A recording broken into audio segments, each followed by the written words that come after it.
ونصلی علی رسولہ الامین المتین الحنین الکریم الرؤوف الرحیم اما بعد فاعوذ باللہ من الشیطان الرجیم بسم اللہ الرحمن الرحیم۔ واجب الاحترام ساتھیو، اللہ تعالیٰ کا بے پناہ لطف و کرم اور اس کا احسان عظیم ہے کہ جس کی توفیق سے ہم اس کے ذکر کے لیے اس کے گھر میں جمع ہیں۔ آج بحمد اللہ تعالیٰ ہم سورہ البقرہ کی آیت نمبر 102 اس سے اپنے سبق کا آغاز کریں گے، جس میں اللہ کریم نے حضرت سلیمان علیہ السلام کا ذکر فرمایا۔ اللہ کے ارشاد فرماتے ہیں وَاتَّبِعُوا مَا تَتْلُو الشَّيَاطِينُ عَلَى مُلْكِ سُلَيْمَانَ وَمَا كَفَرَ سُلَيْمَانُ وَلَكِنَّ الشَّيَاطِينَ كَفَرُوا يُعَلِّمُونَ النَّاسَ السِّحْرَ وَمَا أُنزِلَ عَلَى الْمَلَكَيْنِ بِبَابِلَ هَارُوتَ وَمَارُوتَ وَيُعَلِّمَانِ مِنْ أَحَدٍ حَتَّى يَقُولَا إِنَّمَا نَحْنُ فِتْنَةٌ فَلَا تَكْفُرْ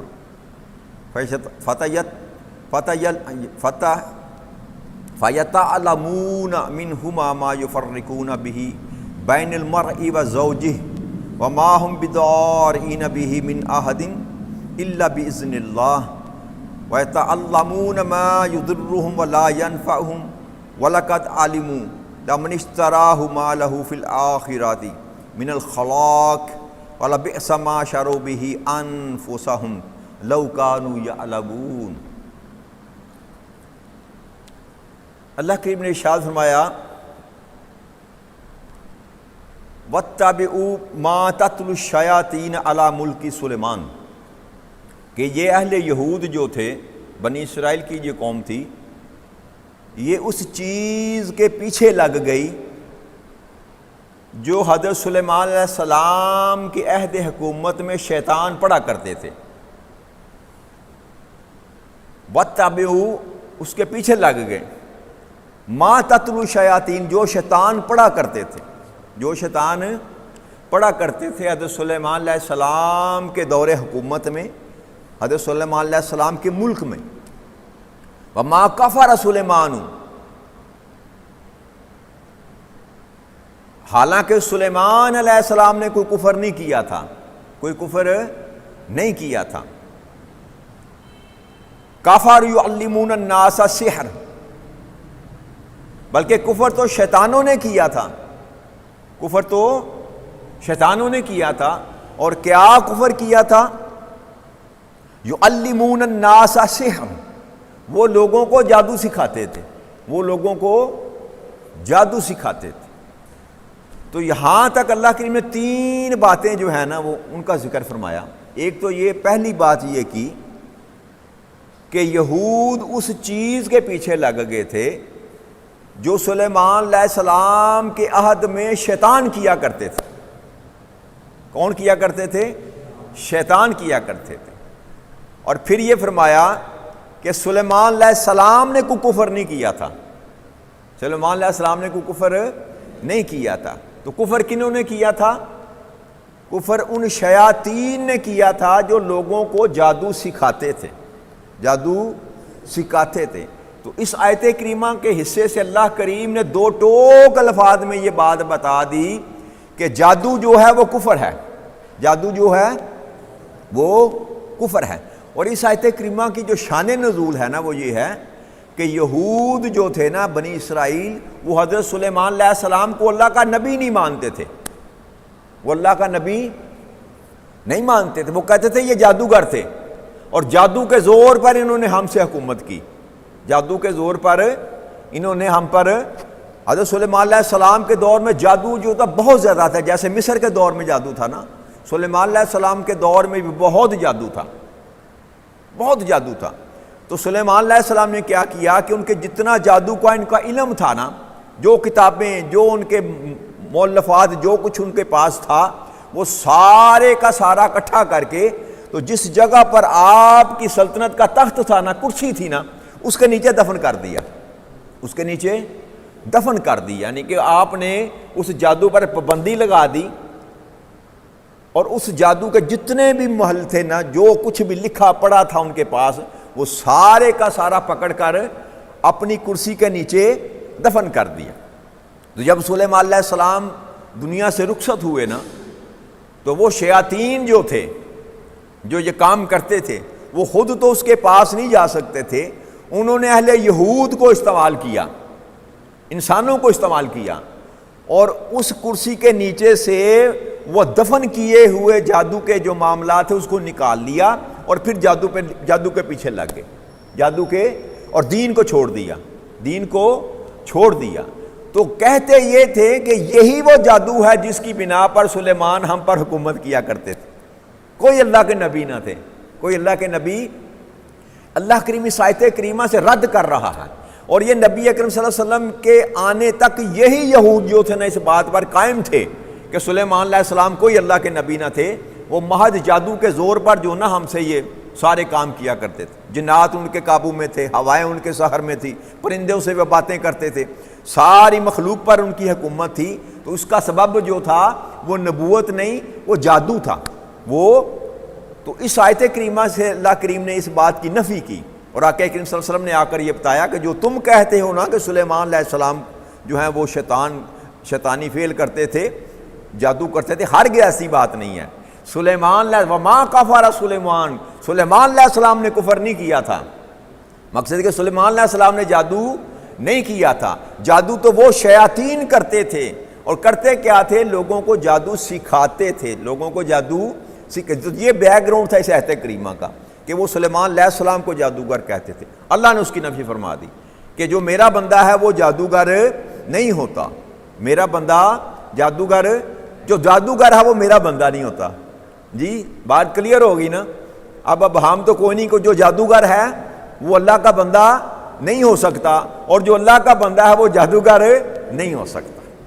آگے اللہ کے ارشاد فرمایا وَمَا أُنزِلَ عَلَى الْمَلَكَيْنِ بِبَابِلِ ہاروت و ماروت، اور جادو کون سا تھا؟ وہ جادو جو ہم نے نازل کیا دو فرشتوں پر بابل میں۔ بابل ایک علاقے کا نام تھا، آج کا عراق کہہ لیں آپ، عراق کا جو علاقہ ہے نا، اس کو کبھی دو تہذیبیں ہوا کرتی تھی بہت بڑی، ایک تہذیب نینوا اور ایک تہذیب بابل۔ آپ نے اگر معاشرت علوم پڑھا ہوگا تو اس میں ذکر اس کا ملتا ہے، بڑی تہذیبیں تھیں۔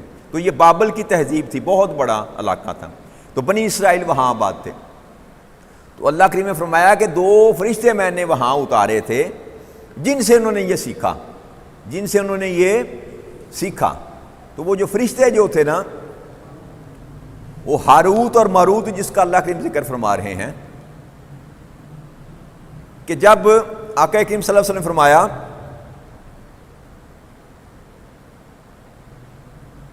کہ جب اللہ کریم نے انسانوں کو پیدا کیا اور زمین پر بھیجا نا، زمین پر انسان کو بھیجا، آدم علیہ السلام کو، تو خلقت بڑھنا شروع ہو گئی، اولاد بڑھنا شروع ہو گئی۔ تو ایک وقت آیا کہ وہ تعداد لاکھوں میں چلی گئی، تو پھر جب لاکھوں میں تعداد چلی گئی تو پھر ان میں نیک بھی تھے اور بد بھی تھے، گناہگار بھی تھے، نافرمانی کرنے والے بھی تھے نا۔ تو جب نافرمانی شروع کی نا انسانوں نے، تو فرشتوں نے کہا کہ یہ کس قدر برے لوگ ہیں، یہ کس قدر برے لوگ ہیں، کیسے نافرمان اور سرکش ہیں، اگر ہم ان کی جگہ ہوتے تو ہرگز اللہ کی نافرمانی نہ کرتے۔ یہ آپس میں فرشتے باتیں کر رہے تھے جی کہ کیسے سرکش اور باغی یہ لوگ ہیں، اللہ نے ان کو زمین پر اپنا خلیفہ بنا کر بھیجا ہے، اور یہ ہیں کہ نافرمانی سے باز ہی نہیں آتے۔ اگر اللہ ہمیں بھیجتا تو ہم کبھی نافرمانی نہ کرتے۔ جب اللہ کریم نے یہ بات سنی نا، تو اللہ کریم نے فرشتوں کو اکٹھا کر لیا، فرشتوں کو اکٹھا کر کے کہنے لگے اچھا ایسا کرو کہ تم آپس میں دو نمائندے اپنے میں سے منتخب کر لو۔ سب فرشتوں کو یہ دعوت دی کہ اب تم ایسا کرو کہ دو فرشتے آپس میں منتخب کر لو، تو ان کو میں زمین پر بھیجتا ہوں، پھر پتہ چل جائے گا۔ تو سب فرشتوں نے مل کر یہ 2 فرشتے نکالے، جن میں سے ایک کا نام ہاروت تھا، ایک کا نام ماروت تھا۔ تو اللہ کریم نے ان کے اندر دنیا کی خواہش ڈال کر ان کو زمین پر بھیج دیا، جو خواہشیں انسان کے اندر ڈالی تھی نا۔ میں نے عرض کی تھی نا کہ فرشتوں کے اندر خواہش اس لیے وہ گناہ سے پاک ہیں۔ تو فرشتوں نے یہ سمجھا کہ شام یہ فضیلت ہے ہماری کہ ہم نافرمانی نہیں کرتے، تو اللہ نے فرمایا اچھا چلو اس کا بھی نطارہ کر لیتے ہیں۔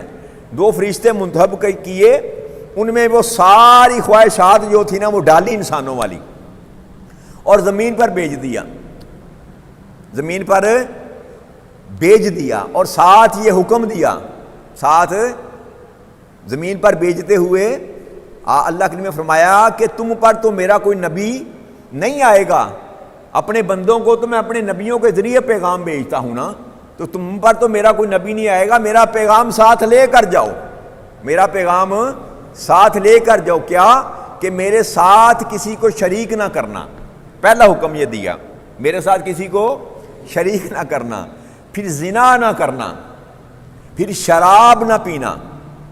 3 حکم دیے، بڑے 3 حکم گناہ کبیرہ میں سے، شرک نہ کرنا، زنا نہ کرنا اور شراب نہ پینا۔ تو نیچے اتار دیا زمین پر ان کو۔ جب وہ زمین پر آ گئے تو اب ان کی آزمائش کے لیے، کتابوں میں یہ آتا ہے، حدیث مبارک کی کئی روایت میں آتا ہے کہ زہرہ ستارہ جو تھا نا، زہرہ ستارہ جس کو کہتے ہیں، اللہ کریم نے اس کو عورت بنا کر زمین پر بھیجا۔ ایک روایت یہ ملتی ہے کہ زہرہ خوبصورت عورت کی شکل میں اللہ کریم نے زمین پر اس کو بھیجا۔ جب وہ سامنے آئی، بڑی خوبصورت عورت تھی، جیسے اللہ کریم نے جیسے حضرت لوط علیہ السلام کی قوم میں 2 فرشتوں کو بھیجا نا، بڑا خوبصورت نوجوان بنا کر، وہ بھی آزمائش تھی۔ تو اب یہاں پر کیونکہ انہوں نے یہ چیلنج کیا تھا کہ ہم نافرمان نہ ہوتے، تو اللہ نے اب ان کی آزمائش کے لیے ایک بہت خوبصورت عورت بنا کر زمین پر بھیجی۔ تو اس عورت نے کہا کہ یہ اس پر دیکھ کر نا یہ دونوں فرشتے لٹو ہو گئے، جی دونوں کے دونوں فرشتے اس عورت پر، اور منتیں کرنی شروع کر دیں، منتیں۔ اس نے کہا میری محبوبہ بن جا، اس نے کہا میری محبوبہ بن جا۔ تو انہوں نے کیا کہا، اس عورت نے یہ کہا کہ اگر تم شرک کرو تو میں تمہاری محبت کو منظور کرتی ہوں، تمہاری بات کو منظور کرتی ہوں۔ تو انہوں نے کہا نہیں، ہم یہ شرک نہیں کر سکتے، ہم یہ شرک ہم نہیں کر سکتے۔ پھر وہ چلی گئی، پھر دوبارہ آئی، پھر کہنے لگی اچھا ایسا کرو کہ اس بچے کو قتل کر دو۔ ایک روایت میں یہ آتا ہے کہ اس نے کہا اس بچے کو قتل کر دو، ایک روایت میں یہ اس نے آتا ہے کہ اس نے کہا میرے خاوند کو قتل کر دو، میرے خاوند کو قتل کرنے کی خواہش تمہیں پوری کرنی ہوگی تو میں تمہاری خواہش مان لوں گی۔ تو انہوں نے کہا ہم یہ کام بھی نہیں کر سکتے، ہم یہ کام بھی نہیں کر سکتے۔ وہ پھر چلی گئی، پھر نہ مانے، تیسری دفعہ پھر آئی، تو اس نے کہا اچھا چلو یہ ایسا کرو، پھر یہ شراب پی لو، پھر یہ شراب پی لو۔ تو انہوں نے کہا یار شرک کرنے سے، قتل کرنے سے تو یہ ہلکا گناہ ہے، یہ ہلکا گناہ ہے۔ تو انہوں نے شراب پی لی۔ جب شراب کے نشے میں بدمست ہوئے تو زنا بھی کر لیا، جی جب شراب کے نشے میں بدمست ہوئے تو اس عورت کے ساتھ زنا بھی کر لیا، اور اس بچے کو یا اس کے خاوند کو قتل بھی کر لیا۔ دونوں فعل ان سے سرزد ہو گئے، دونوں فعل یعنی کہ جتنے اللہ نے حکم دیے تھے سب کی نافرمانی کر بیٹھے۔ ایک ہی بار، ایک ہی امتحان میں وہ دونوں فرشتے ناکام ہو گئے۔ جب ہوش میں آئے نا، حواس درست ہوئے، تو پھر سمجھ آئی کہ یہ ہم نے کیا کیا، یہ ہم نے کیا کیا، ہم تو انکار کرتے رہے، تم نے ہمیں کیسے پھنسا لیا، تم نے ہم سے یہ کیسے کروا لیا۔ سخت نادم ہوئے، سخت نادم ہوئے۔ تو جب اوپر جانے کی کوشش کی نا تو اللہ کریم نے اوپر جانے کی اجازت نہ دی۔ اللہ نے فرمایا وہ فیصلہ تم کر لو، اب فیصلہ تم کر لو اپنے عذاب کا، کہ آخرت میں عذاب لینا چاہتے ہو کہ دنیا میں عذاب لینا چاہتے ہو۔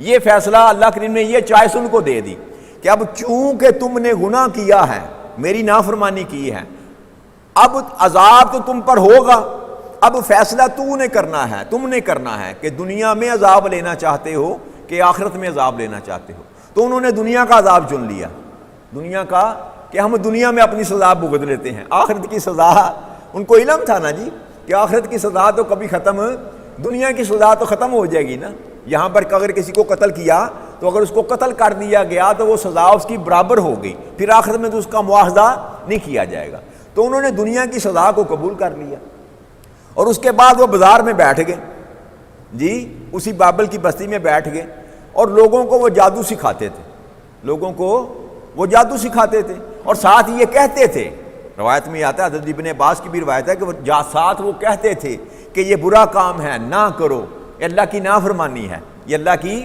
نافرمانی، یہ بتاتے تھے ان کو، تاکہ جس نے سمجھنا ہے سمجھ جائے، جو جس نے نہیں سمجھنا نہ سمجھے۔ تو اس ہاروت اور ماروت سے انہوں نے یہ جو ہے نا سحر، جو جادو ہے وہ سیکھا، ہاروت اور ماروت سے یہ جادو انہوں نے سیکھا۔ اللہ کریم آگے شاہ فرماتے ہیں وہ جادو ہے کیا تھا؟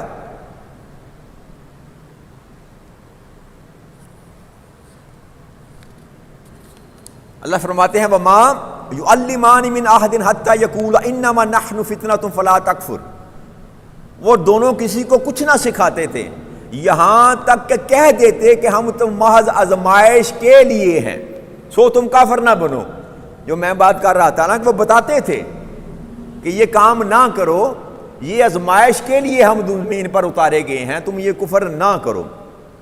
اللہ کی فرماتے ہیں فَتَيَتَعَلَّمُونَ مِنْهُمَا مَا يُفَرِّقُونَ بِهِ بَيْنَ الْمَرْءِ وَزَوْجِهِ، لیکن وہ کیا کرتے تھے، اس کے باوجود یہودی ان سے وہ منتر سیکھتے تھے، منتر سیکھتے تھے۔ کون سا منتر؟ جس کے ذریعے شوہر اور بیوی کے درمیان جدائی ڈالی جاتی تھی، ایسا جادو، ایسا منتر جس سے میاں بیوی کے درمیان جدائی ڈالی جاتی۔ اللہ نے ایک ذکر کیا ظلم کا کہ یہ اتنا بڑا ظلم ہے، یاد رکھیے گا، میاں بیوی کی جدائی۔ طلاق کا ذکر قرآن کریم میں سورہ طلاق پوری نازل فرمائی اللہ کریم نے، اور حلال چیزوں میں اللہ کے قریب سب سے ناپسندیدہ جو چیز ہے وہ طلاق ہے، وہ طلاق ہے، اور شیطان کے نزدیک سب سے پسندیدہ چیز جو ہے وہ طلاق ہے۔ بات سمجھ آ رہی ہے؟ آقا کریم صلی اللہ علیہ وسلم فرمایا کہ شیطان روزانہ پانی پر اپنا تخت سجا کر بیٹھتا ہے، اجلاس کرتا ہے، اور سارے شتونگڑے رات کو آ کر اس کو رپورٹ دیتے ہیں، سارے شتونگڑے رات کو اس کو آ کر رپورٹ دیتے ہیں کہ میں نے آج یہ کام کیا، میں نے اس کی لڑائی کروائی، میں نے اس کا جھگڑا کروایا، اس کا سر پھڑوایا، اس کو قتل کروایا، جو کوئی کام کرتا ہے نا برا انسانوں سے کرواتا ہے، وہ آ کر شیطان کو اپنا بتاتے ہیں کہ ہم نے آج یہ کام کیا، تو وہ شیطان سنتا جاتا ہے اور ساتھ بٹھاتا چلا جاتا ہے۔ واقعہ فرماتے ہیں کہ ایک شتونگڑا کھڑا ہوتا ہے تو وہ کہتا ہے کہ اے میرے استاد، میں نے جو کام کیا ہے نا وہ بڑا کمال کیا۔ اس نے کہا کیا کیا؟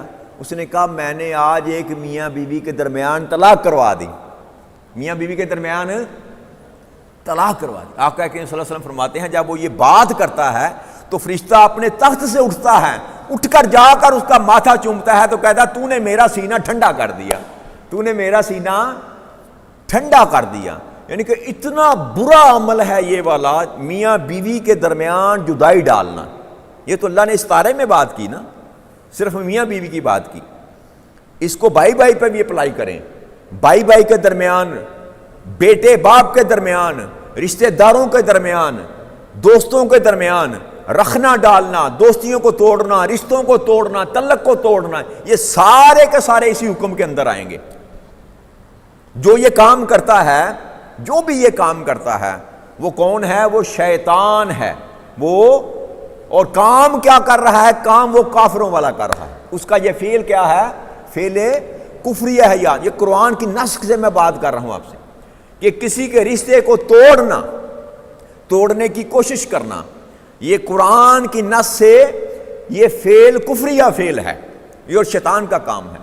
تو ہمارے تو ماشاءاللہ ہم تو ماشاءاللہ اس میں بہت تیز ہیں نا جی، ہمارا تو بزنس ہے، یہ ہمارا تو یہ کاروبار بنا ہوا ہے رشتوں کو توڑنے کے لیے۔ وما هم بضارین بہ من احد الا باذن اللہ،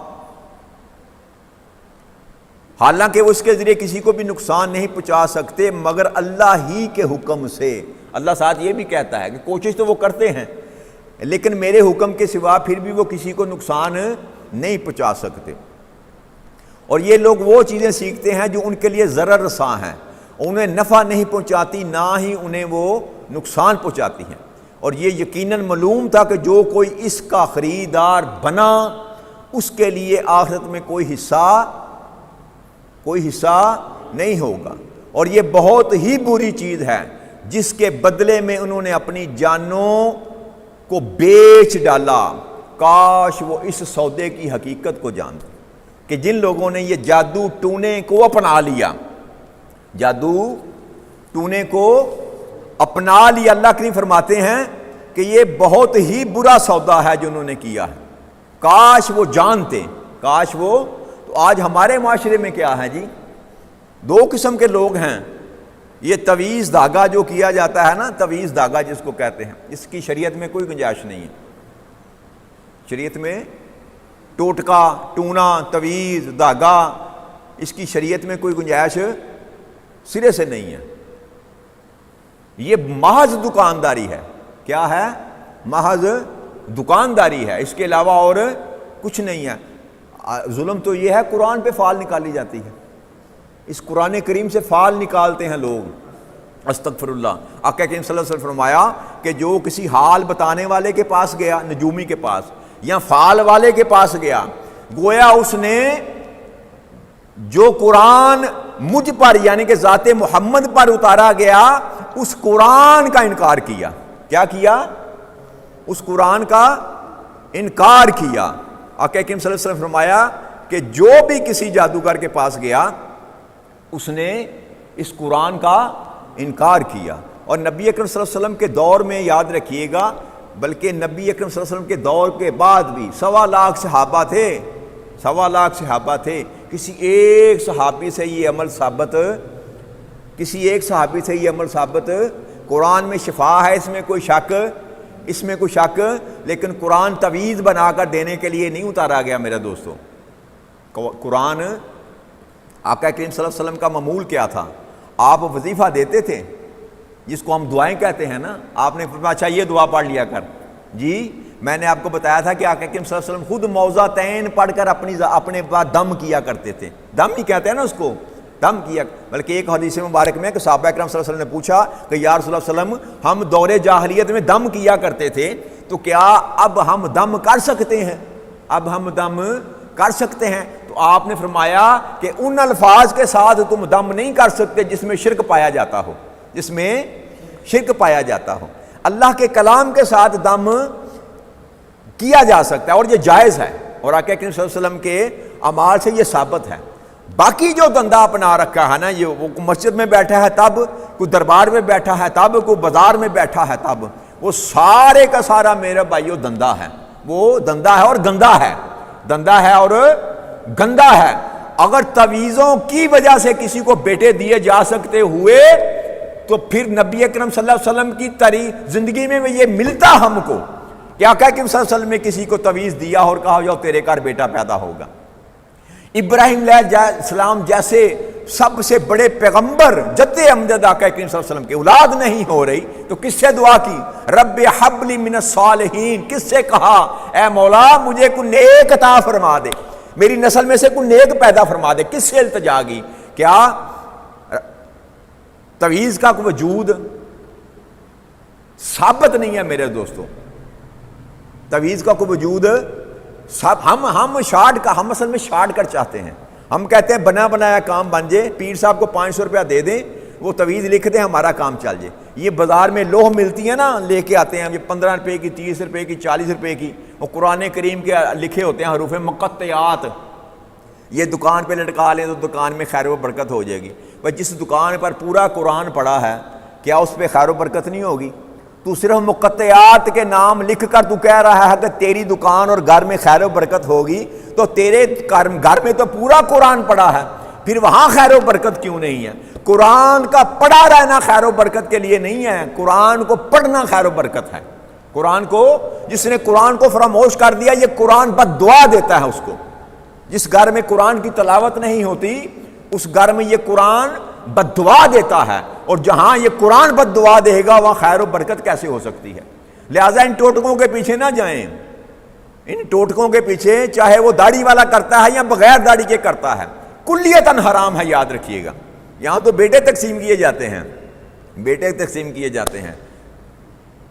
آپ مجھے کتنے پیروں کے نام بتاؤں میں آپ کو، جن کے گردے کے آپریشن، جن کے پھیپھڑے کے آپریشن، جن کے جگر کے آپریشن، جن کے دل کے آپریشن، جن کی آنکھوں کے آپریشن ڈاکٹروں نے کیے؟